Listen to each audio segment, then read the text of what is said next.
Hey YouTube, welcome to part 4 of my front-end loader build. In this episode I'm going to build towers that fit on the keel posts and hold the arms of the front-end loader. I'm not sure if that's what they're called, but that's what I'm calling them. Let's have a look at them. And to get us started we need to make some bushes. I'm just making the bushes up for the front-end loader here.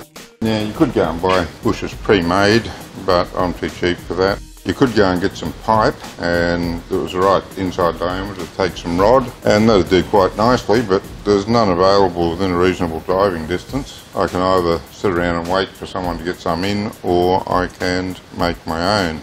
Got this 1.25" rod sitting here. Been around for many years, so I figured I'd use some, but I've already drilled it out to 1 1/8", which is the size of the rod that I've got to go in there for the pin. Now I've just got to turn down a shave off the outside because the drill I've got to drill into the arms and the side towers is 38mm, and this being 1.5" is 38.1mm, so I've got to take 0.1 of a mil off of it. And that's really not all that much when you get right down to it. I can go a shave more because I'm going to weld these bushes in. Now 0.1 of a mil is 4/1000ths of an inch, and since it's coming off both sides of a rod, that means 2 thou off each side, which, yeah, you could take it off with a file if you wanted to.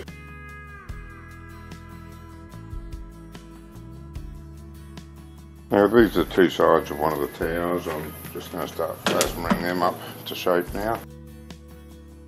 I'd just like to point out here that whenever I have to cut 2 sides of anything, I always clamp them together or tack weld them and cut them both at the same time so that I make sure I get them identical. Oh, typical. Get all your breathing mask or safety gear on and then you get an itchy nose. And when I grind them, you can see that I've clamped all 4 sides of the towers together, and again this is to make sure that I get them all identical.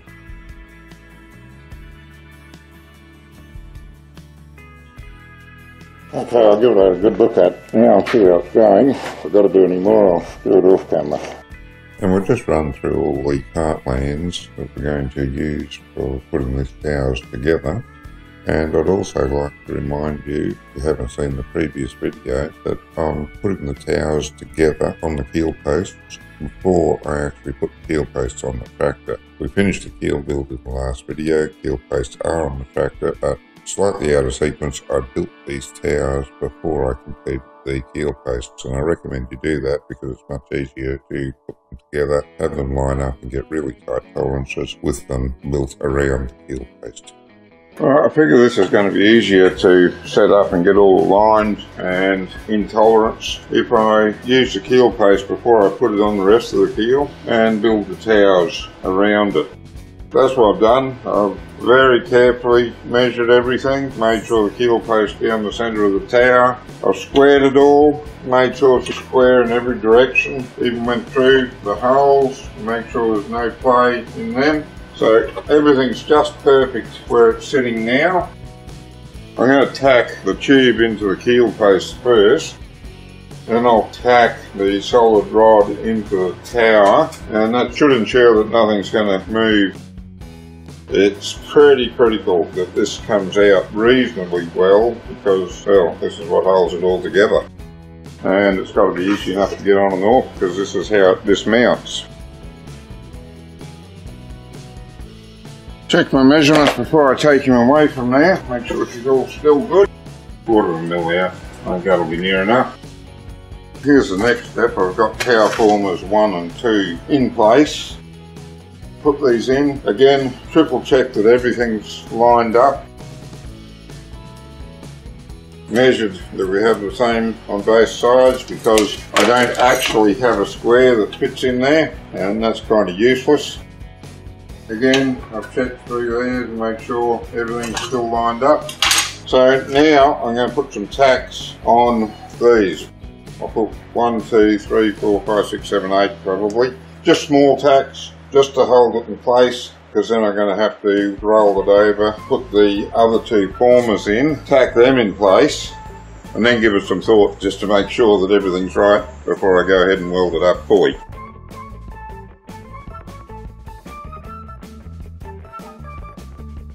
So far so good. Yes, I think the thing to do now is to roll him over and look at tacking these other two formers in. This is at 90 degrees to this back side and it's down exactly level there.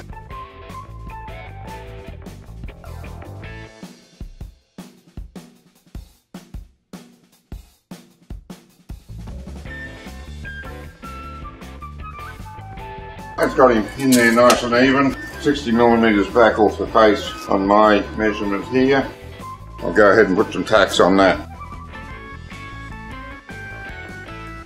Right, that one's in. Now that can be tacked. That's made him flush with the back there, pretty much. Make sure he's square across there and make sure he's square down that way. Right, this is the bottom end. I haven't moved it since the last video clip. That's the pin there. And these are the stirrups for the tower. Now, I haven't cut the chamfer off the corner yet, but they fit in there like so.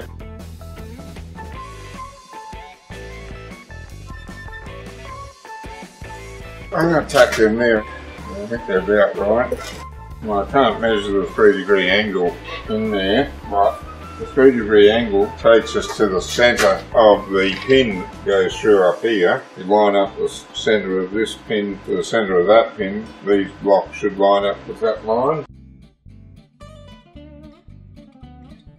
I think we're about right. I'm going to give them a tack, and I know they're not held real good. One of them skewed right out, but after I tack him, I should be able to pull him in.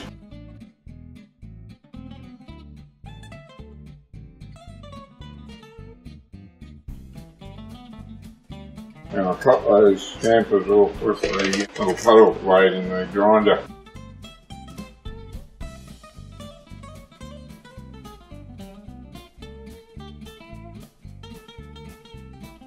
And that's a belt, just to make sure that that's sitting flush with the inside.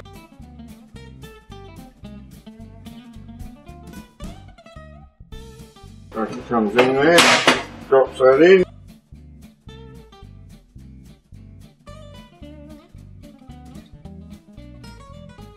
Okay, good from this side, which means the hook line that must be on this one.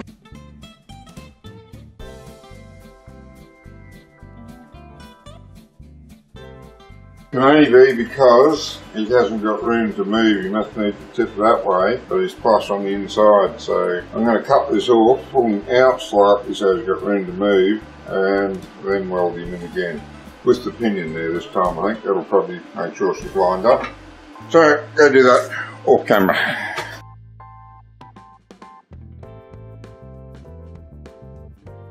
Really nice and firm. Get in and out with your hand, and that's what I wanted.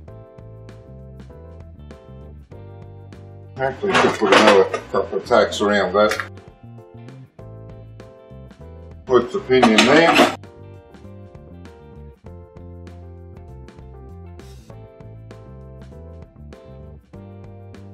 I cut the tacks I had on there, made sure it was mobile, put it in, lined it up through the middle of the tower, and tacked it back up. And there we go. Excellent. That pin's a little bit long. I have to put him back in the lathe and cut him. It was a pin I had measured for something else, but it's doing this job now. Oh, tolerance is beautiful. So, before I do the welding on this, I'm going to go and tack up the other part. Now I'm going to do all that off camera, then I'll come back and I'll weld it. When I weld it, I'm going to jump here, there and everywhere, because the last thing I want is to warp it through too much heat or having the welds pulled. So, very, very, very careful from this point onwards.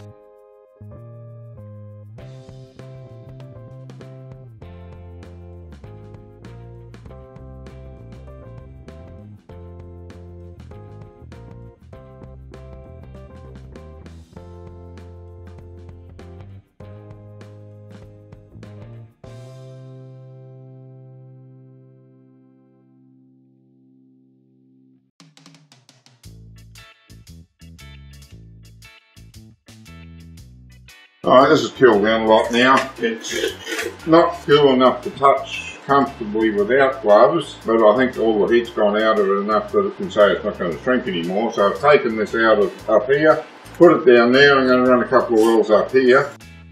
So up here, across here, down there.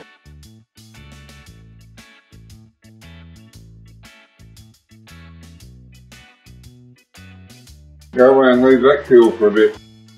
Finished welding these two. It's cooled off a bit, but it is still fairly hot. So I think all the shrinkage would be done now, and this is extremely tight in here.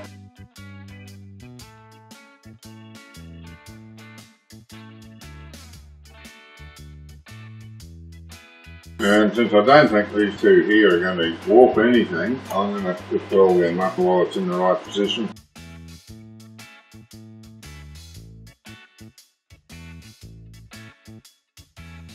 We'll let him cool off considerably now before I do any more to that.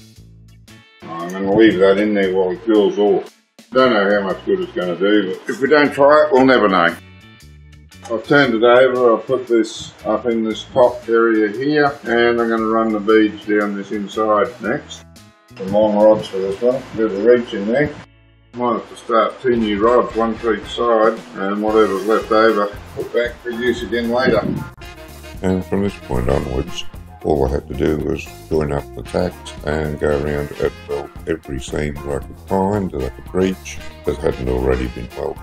I'm not the best welder in the world, but I have learned to take the time, do the weld in really small segments, and brace the job against warpage. You can actually get it together without it pulling out of shape too much. Okay, and that concludes this episode. I'd like to thank you for taking the time to watch it. If you'd like to see more of my videos, you can go to my channel or browse my website. In the next episode, I'm going to be building the quick attach for the bucket. Don't forget to click like, comment and subscribe for more. Until next time.